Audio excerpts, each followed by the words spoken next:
Well, welcome everyone. I'm Donald Weeks, founder and CEO of ClearPath AI and host to the Clinic Efficiency Podcast. Today, we're joined by Marc Haddle. He's the founder of Data Solids, and Marc has a background in enterprise risk management. He calls himself a recovering insurance broker, and he's now focused on one of the biggest issues facing healthcare today: how patients and clinics manage, secure, and exchange health data in a world increasingly shaped by AI. Marc has been vocal about the idea that custody of data equals control. And today we're going to unpack that and what that means for clinic leaders, patients, and the broader healthcare system. Marc, welcome. Thank you. Yeah. Marc, if you would introduce yourself and tell us a little bit about your background and how Data Solids came about. I'm happy to.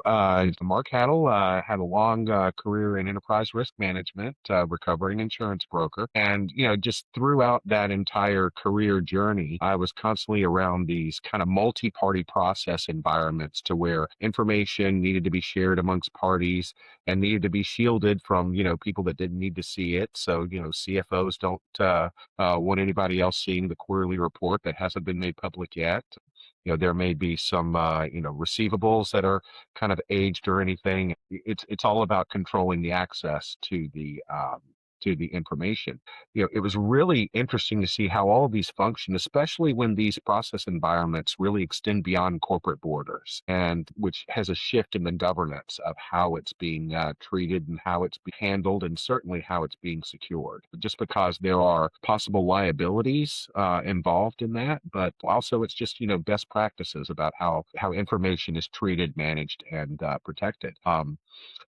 In this multi-party process environment, about 10 years ago, there was an emerging framework called blockchain, and everybody was really talking about that with the same fervor and excitement that they're talking about AI right now. And blockchains really came up with a certain amount of promise to where, whatever data was placed on that was immutable, but it could be relied upon by everybody else. It hadn't been redacted, it hadn't been censored. That what you got was the same thing that everybody else had gotten, and played around with that on several use cases, and it was really exciting.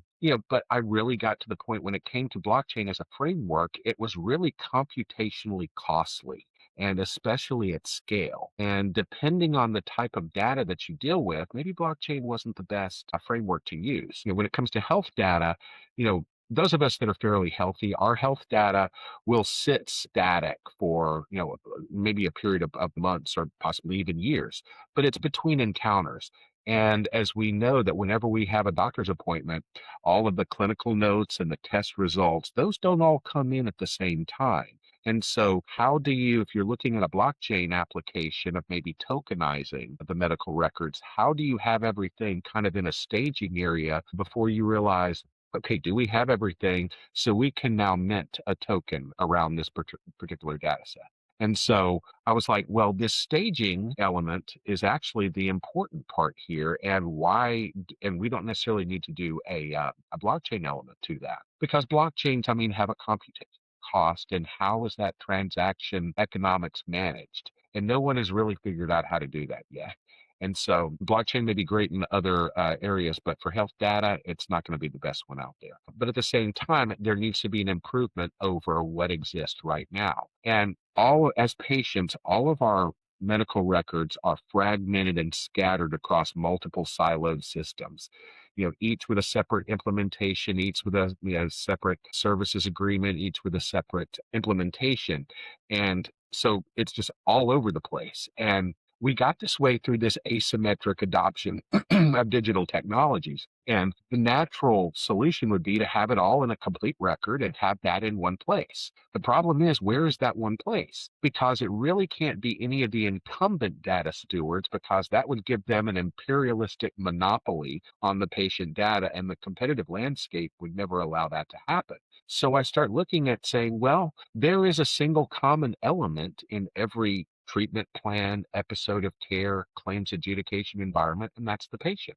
And so what would it take to have the patient be that one place? And it's going to require some technical chop to be able to function that way. And we've tried things that are a little bit similar. We've seen these personal health vaults, like Apple and Google and Viva and others have come up with these apps that really help organize all of this disparate, scattered state of patient data. But they give you visibility because ultimately your data gets hosted on somebody else's platform. And you may have ownership that has never changed. And you have now had visibility, but when you're dealing with something intangible like digital data, it needs to be hosted and expressed somewhere. And whoever is hosting that has control of it because they have possession or they have custody. And so, and they can move it around, they can do whatever they want with it. And you, as the patient or even the user, are none the wiser what they're doing with it until something bad happens and then it splashes on you and then you want to throw a joke somewhere. So, right now I'm like these personal health faults were useful, but they really didn't achieve the adoption metrics that everyone had hoped because patients don't really feel comfortable uploading their complete medical histories on somebody else's infrastructure. And so that's where the custody versus ownership really starts to come into play. And it's not really a foreign concept. I mean, you do this with your dry cleaner and with your auto repair shop where you're entrusting your owned property to someone else for a specific purpose to be either cleaned or fixed. And while they have it in their possession, they have control of it. They can move it around, they can put it somewhere. Now, with that control comes a responsibility. They have to protect it from theft or vandalism or anything else because they're ultimately responsible because they have care, custody, and control. And this is called a bailment as a legal term, and it's been around for centuries. And I was really starting to apply the concept when it comes to your health records. And so long as your data resides on someone else's servers, you will never have control of it. And so having control, having possession is incredibly compelling. Now, the technology has gotten to the point that this is actually possible.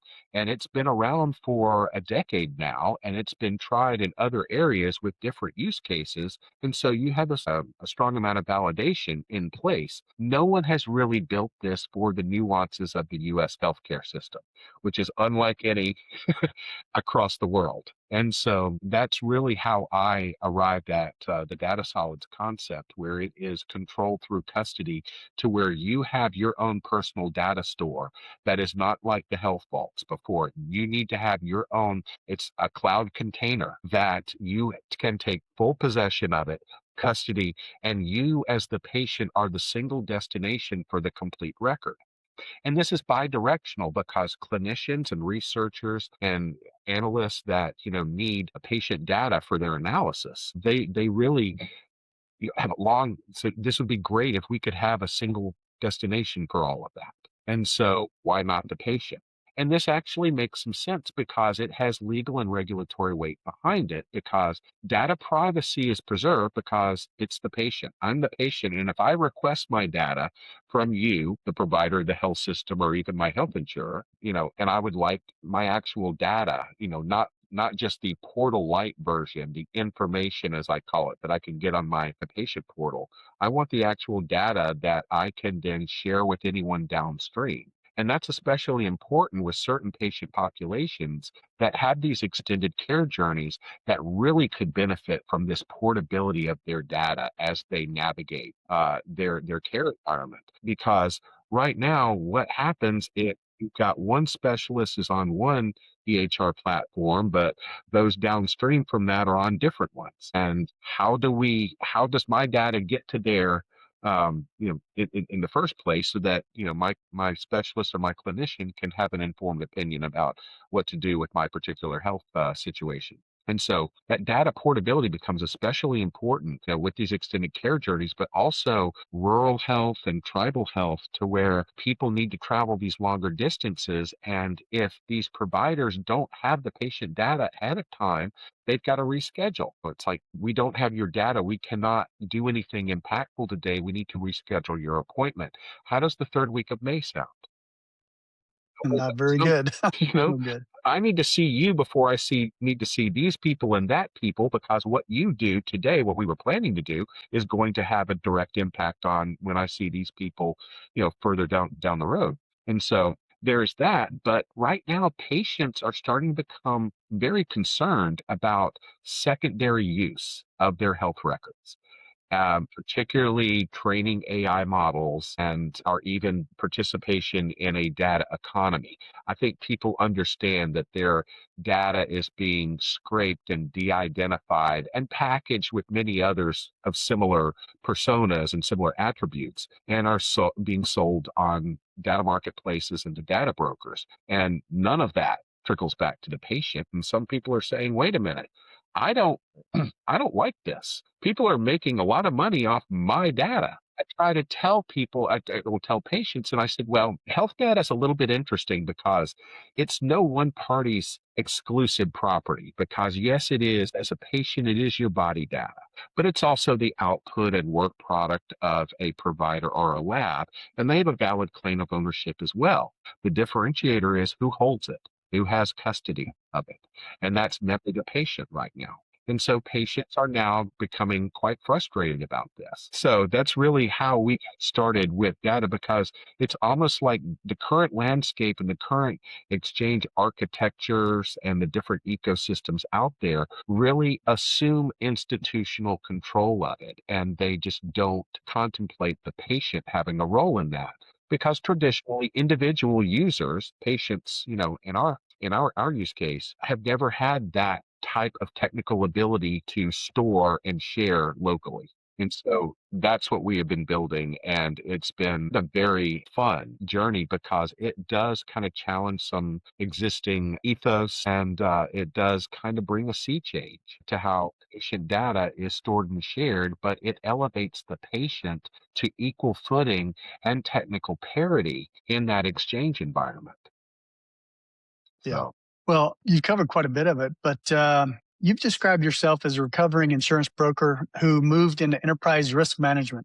When did it click for you that healthcare data, not just financial risk, was the real systemic? well, when you're dealing with risk management, I mean, most people think of the financial risk, but you also have process risk. You've got reputational risks. You want to sit there and say, all right, as looking holistically at an entire enterprise or an organization, you want to identify the areas that may have what we would call exposure to something bad happening. You want to find out what's the worst thing that could happen, absolutely horrible, versus what's the most likely bad thing to happen. We would put that in terms of maximum possible loss versus maximum probable loss. But you learn the nuances about how these process environments work and how they work in certain industries. And I became fascinated by that.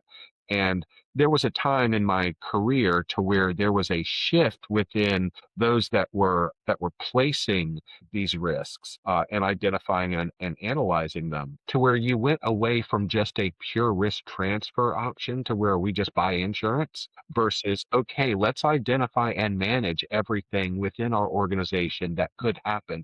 And how can we control about that? And how can we get ahead of it? And we can then do analysis from historical data and come up with a high confidence interval projection that these are going to be the losses we're going to incur these next year. And we can budget for that. So we have the budget certainty. Then we can insure for the sudden and unexpected and unforeseen. And so you have a lot of multi-party process environments. And I was just fascinated about how it all worked. And I found that so many people that I was working alongside were really going deep into different domains like payments and finance. No one was really looking at the other areas. Nobody wanted to look at logistics and transportation. No one wanted to look at healthcare. Because when you start looking at healthcare, peeling back the layers of the onion, it's a horror show, especially from a data management, because so many people hold different pieces of it and of the complete picture, and their business models and very existence are predicated on them having exclusive control of that piece of that overall puzzle. And so, how can we have that unifying aspect without having someone panic or feel as though they're, selling the family silver, just to Right. do everything, because again, that they can put themselves out of business. And so, and that's, and this asymmetric adoption of these different technologies have really kind of created this this poor state of it. And the solutions that have been tried generally involve, let's introduce another piece of tech, a point solution or something that we can shoehorn another piece of furniture into an already crowded room. Yeah. To which, and I'm like, and how does that, what data does it collect? What does it commit to anything? Where does it go? And how do you make that happen? And I get anything but answers. And I think, and a lot of the, particularly HHS, particularly the ONC and ASTP, have really started to say, hey, we need to have this unifying aspect, especially right now with AI starting to show some promise, but AI, depends singularly on quality training data. Right. And, That's true. and I'm like, AI will advance in healthcare in the strength of its outputs. And those outputs depend entirely on the data. But right now, having quality data is almost at a premium right now. And, even if you are having a project, that's going to be exploring some AI capability within healthcare, I tell people, I said, understand that the data hygiene alone is going to consume probably 75% of your project's time and budget, just because wrangling it into a common format just so it can be ingested into a model. People don't really think about that. Everyone wants to enjoy the view, but they don't realize they have to climb the mountain first. So, Right. Exactly. Well, you were talking about peeling back the layers of the onion there.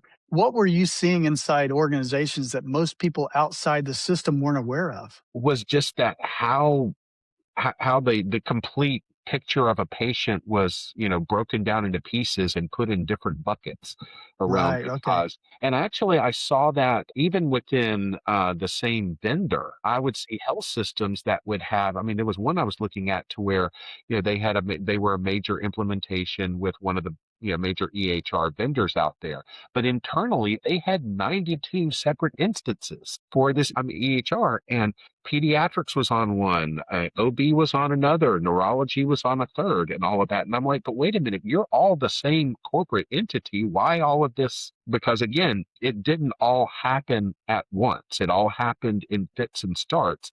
And what is left is this kind of scattered. Now it's easy to reconcile because again, it's a single vendor under a single services agreement. So, that functions, but still you have that fragmented state of the data for people that say, I need a clean, complete record so that I can, use this for my analysis or AI training. And so, Absolutely. and that's difficult to find. And so I'm like, it'd be great if you had it all in one place. And right now, practically the only thing that makes sense is going to have the patient at that one place. Because right now, if you were to try and do it in the current environment, you are basically requiring someone, a certain party or organization that has exclusive control of that one piece of data, and you're asking them to cede that exclusive control, basically erode their competitive position. And that's just not going to happen. Yeah, that's true. So, Well, in our world, clinic operators, data fragmentation is just part of that daily reality. But are here, billing systems are there and labs somewhere else. From your vantage point, how does this fragmentation create hidden risks that most clinics underestimate? well, a lot of it is you can have misdiagnoses, you have fragmented care, missed appointments that have to be rescheduled because they're saying, I'm glad you're here and I'm familiar enough, but I need more of your raw clinical data that we know who has it. They just haven't given it to us yet. And here now, under God, I can't see you effectively. So we have to go and get this stuff because it doesn't happen quickly. Another aspect of it is when you start looking at health data, especially when you're looking at a aggregated complete longitudinal record that has multi-year clinical notes and imaging and video, whole slides, pathology images and stuff. By the time you've assembled all of that, that's a really big piece of data. And technically, as we know, large pieces of data don't move that easily. And so location matters. And so it's not as though they can just with a few screen clicks transfer that amount of data. There's got to be, you know, there's a large payload in that exchange. And that has to be done, on a technical, to where they'll do asynchronous transfer and they'll do batching and they'll do all of that. But, and that then has to be harmonized on the other side. But it's really difficult to where, what if your primary care physician is on, let's just say Epic, but your downstream neurologist is on Athena Health, and Epic and Athena Health don't have in the level of standards commonality, a format commonality between them.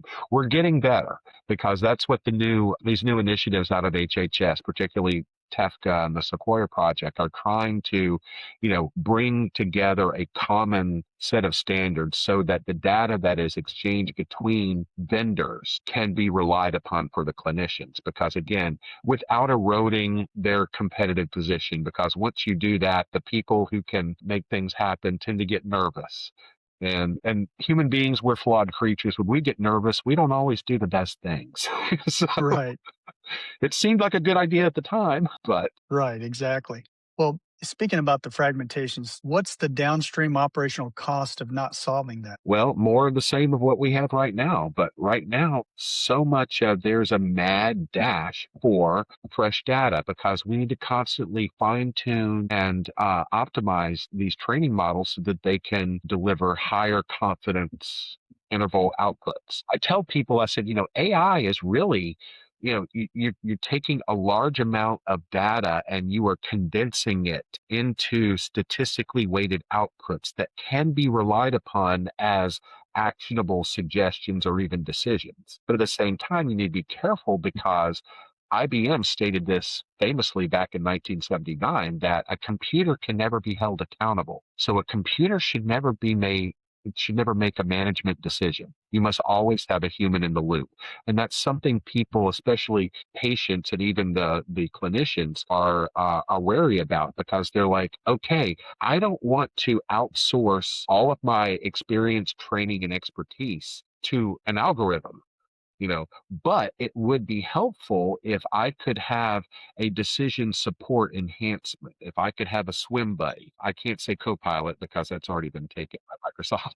But if you could, even, to where you could break it down into a series of next best actions. Like, okay, here's going to be the next best action. Because these clinicians may be on a 16 straight hour stint on minimal sustenance and their brains kind of start to say, hey, and having that decision support is actually helpful. But it creates another governance and a legal aspect to it because now that you're using this tool, you have to document it within the chart that, hey, in my visit with you today, I relied upon this AI tool and I took my prompts based on its suggestion.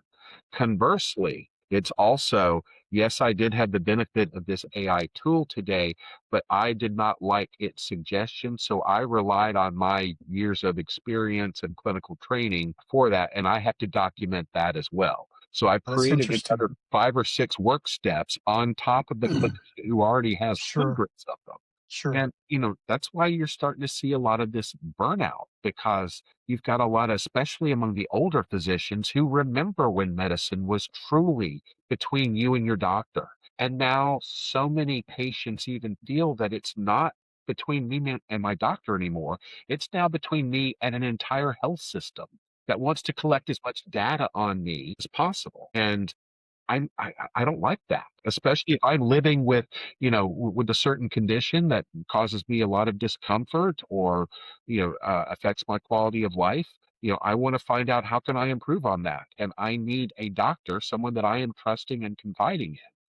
But they have so much operational overhead right now, the clinicians, that it's really difficult. And plus, you have a lot of the different metrics, patient experience, scorecarding, and all of that that are now treated as holy writ. Like, hey, this is it's going to determine whether you may still even be employed here, or if anybody wants to see you. And a lot of them are just throwing their hands up and saying, this isn't what I signed up for. And the older physicians, yeah, are thankfully saying, I've now paid off all my student loans. I'm now finally working for myself. And I want to try and do as much as I can to stay in this, but some days it's painful. I don't want to come to work Absolutely. someday. And this isn't what I got into for medicine. This is why I delayed my entry into the workforce, and I, took on a lot of debt for my education and training. Right. This Exactly. wasn't what I was at. Yeah, had I known this was what was waiting for me at the end of that, I might not have done That's true. it. So, Yeah. Well, you said that custody of data equals control, and that is a powerful, framing. Who actually has the custody today? I think you've already talked about this, but I just want to make it clear. Who actually has custody today and who should? so basically, so the simple answer to that is going to be everyone else has custody but the patient. And I think the patient should, not just for the, emotional aspect, but for a practical aspect, because we need everything in one place. And right now, the practical solution is have the patient at that one place, but they need to be able to function that way. But it needs to be done very carefully because I think a lot of people took the idea with the personal health vault and said, this will be great. And the adoption didn't happen because, again, there's a privacy, there's a risk factor. Patients don't like having all their stuff somewhere else. But at the same time, the patient should be able to be that single destination for that complete record.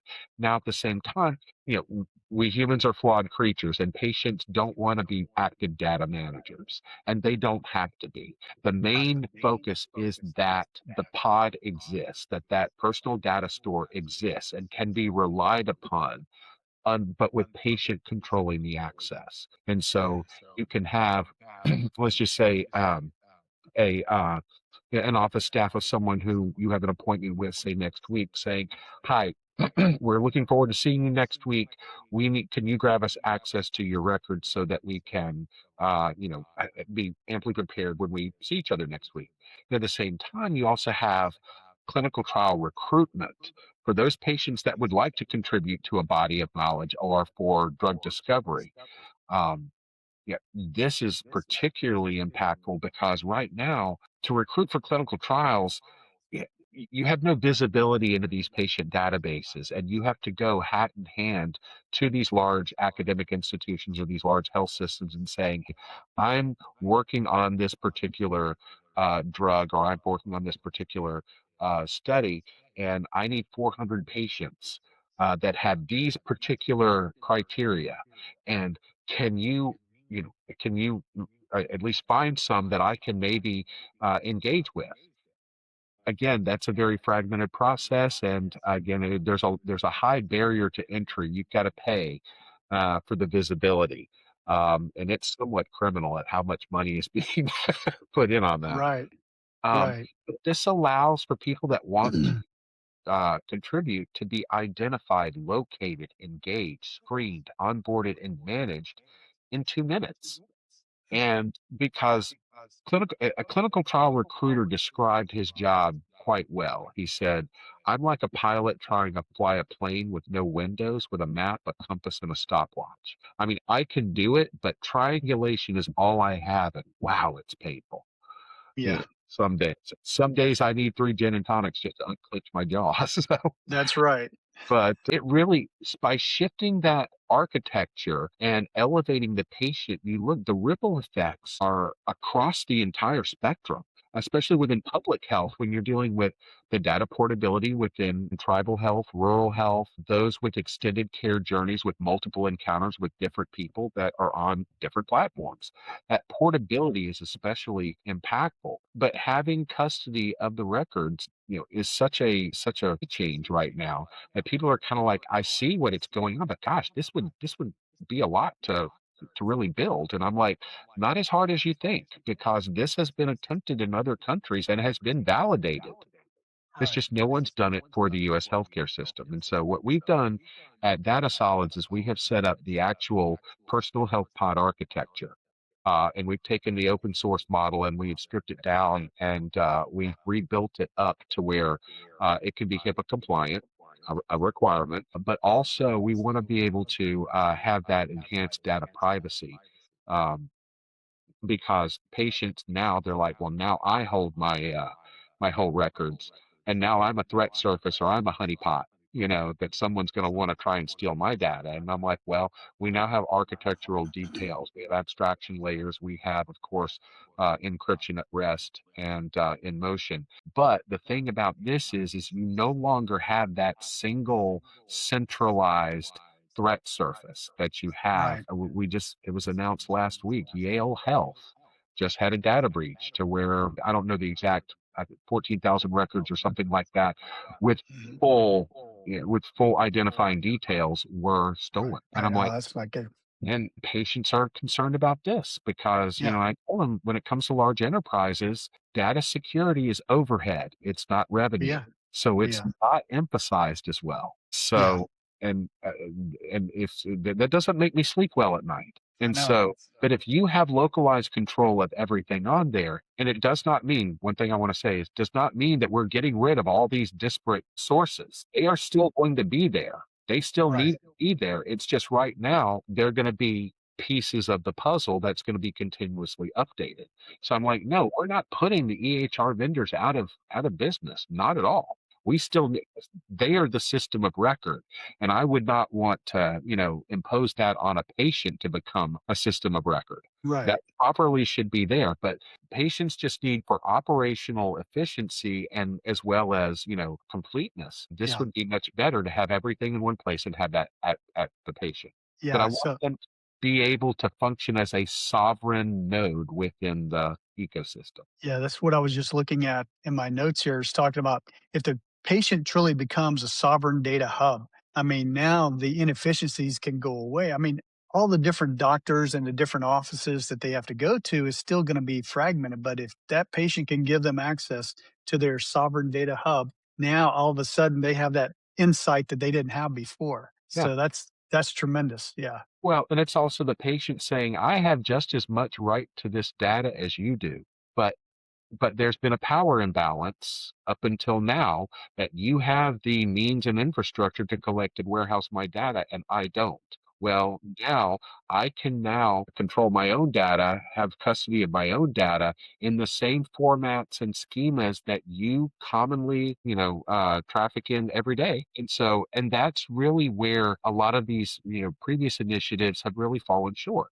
I don't want to say that they failed, they just didn't quite get to where they needed to be because of just these kind of structural and governance aspects. So Mark, you've said that patients can exchange data for value. That's a provocative idea. What it does value actually mean in this context? So right now you can exchange it for value to where you are sharing it with somebody who is willing to give something for it, whether that's going to be the promise of helping people living with a certain condition, improving therapies and including, different drugs to treat it. And, it benefits everyone.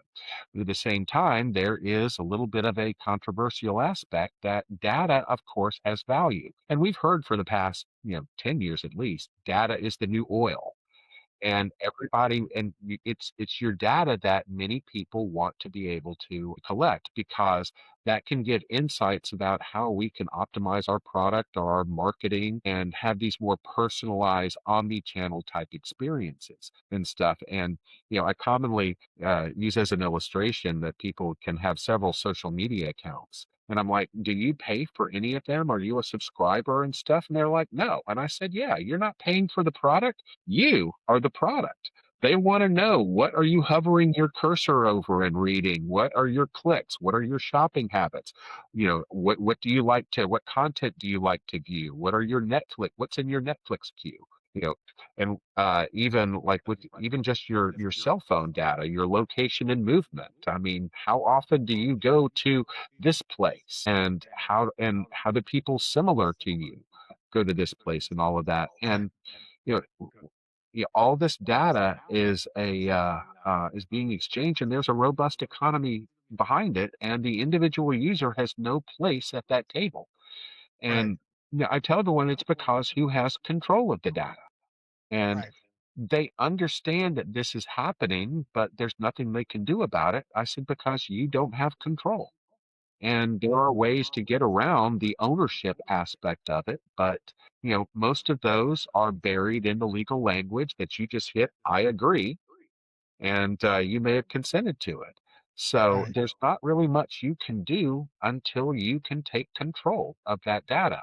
But once you Mhm. do, you can now make that available to data brokers and on marketplaces. And that's, concurrently we're building a platform to allow for that, to where you could have an aggregated form of the data around a platform that serves as kind of a digital commons or a data cooperative or an online community to say, hey, we're glad you're here.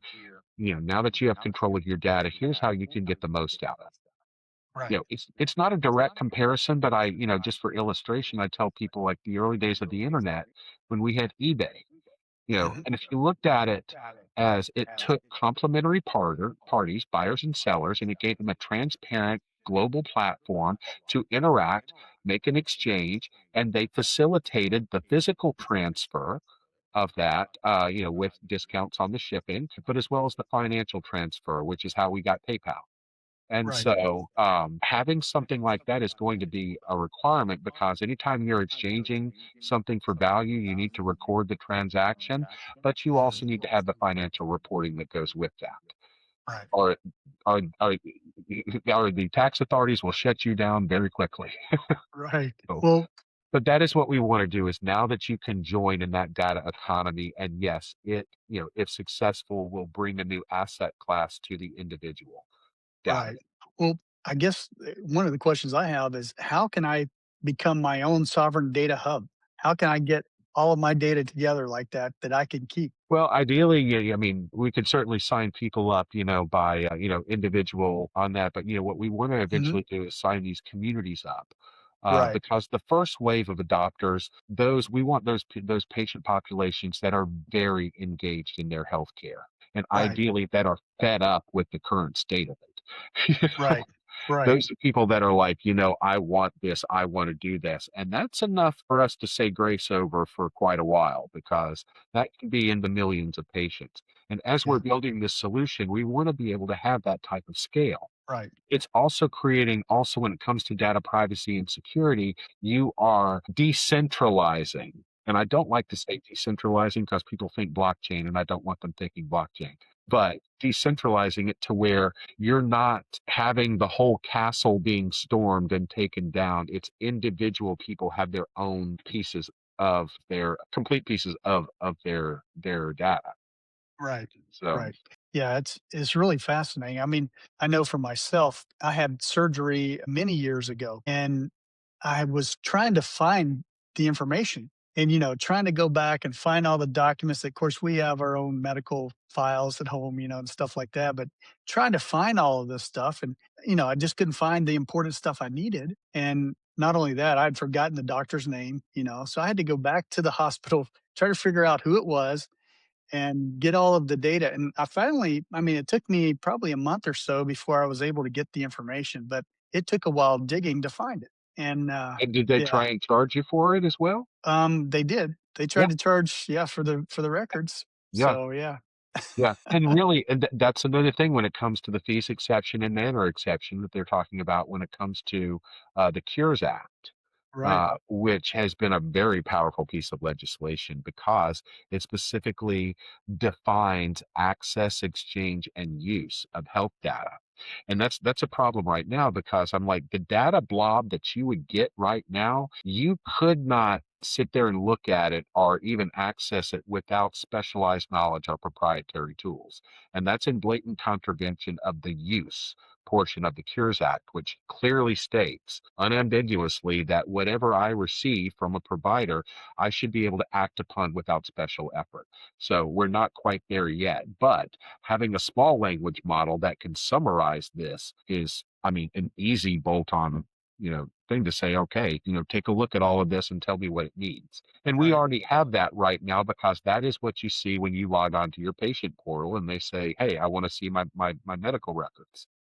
That's not your health data, that's your health information. right. And now, we're going a step further with AI to now we can give you health intelligence based on that Yes, information. And so that's really, it's not a heavy lift at all. In fact, this is what's commonly being done. But we do need to start moving the data, into a form that is machine readable, but also patient comprehensible so that they can say, hey, I want to be able to take a look at this.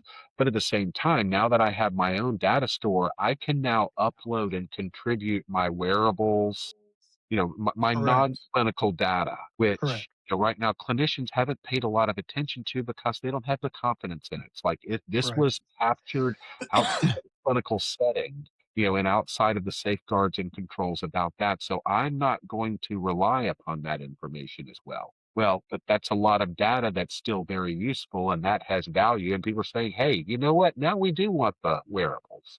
And Right. now we do want That's this right. stuff that's captured outside of the doctor's offices. And that's what some of these new agentic AI projects are starting to, incorporate right now. It's saying, hey, especially post-op care, because, your Apple Watch, I mean, is a very powerful tool, more than you Right. probably even realize.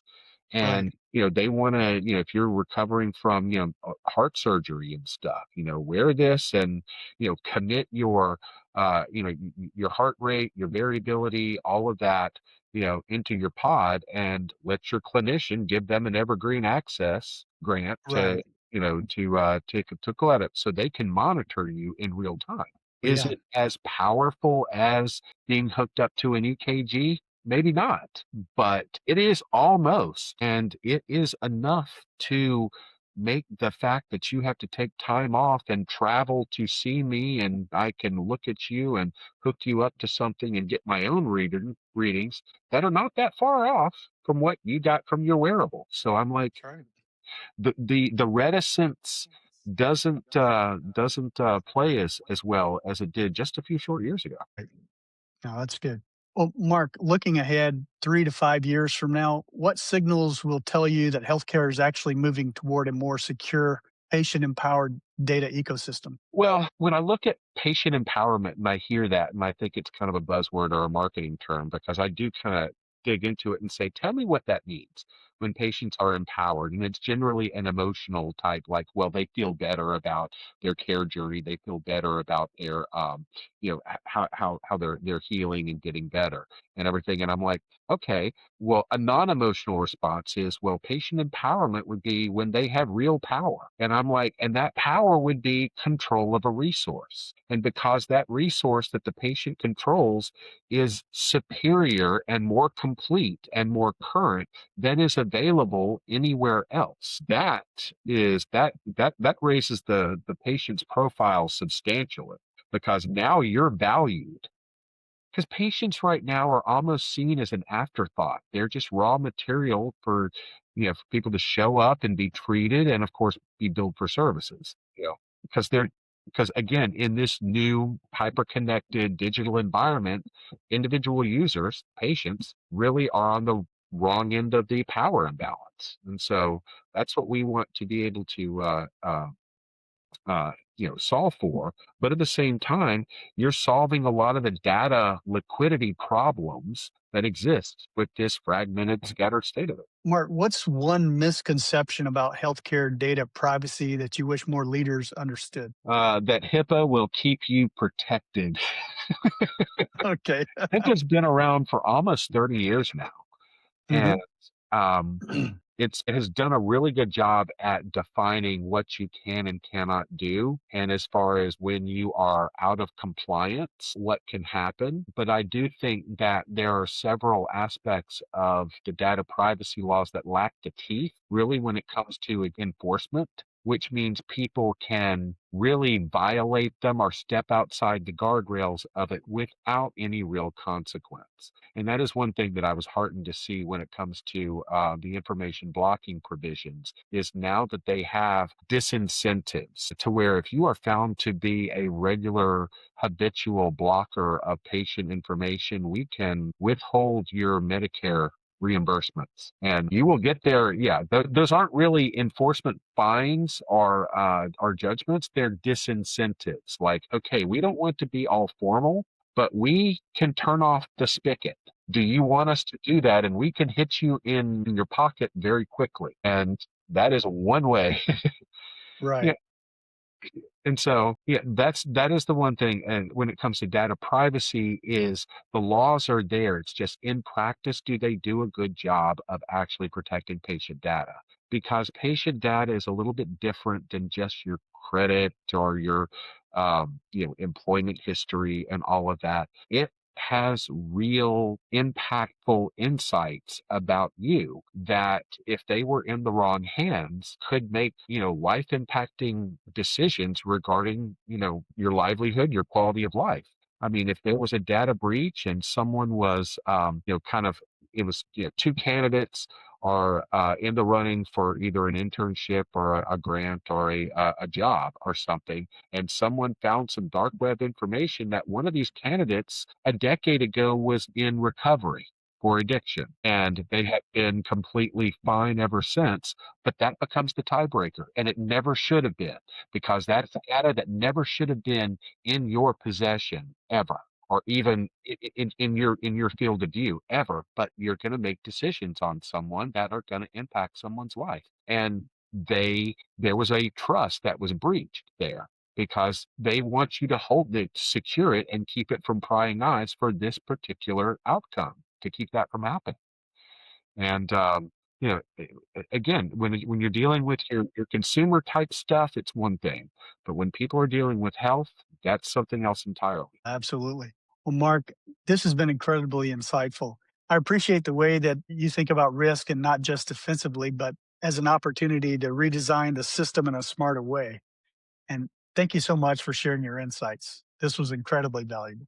Thank you, Donald.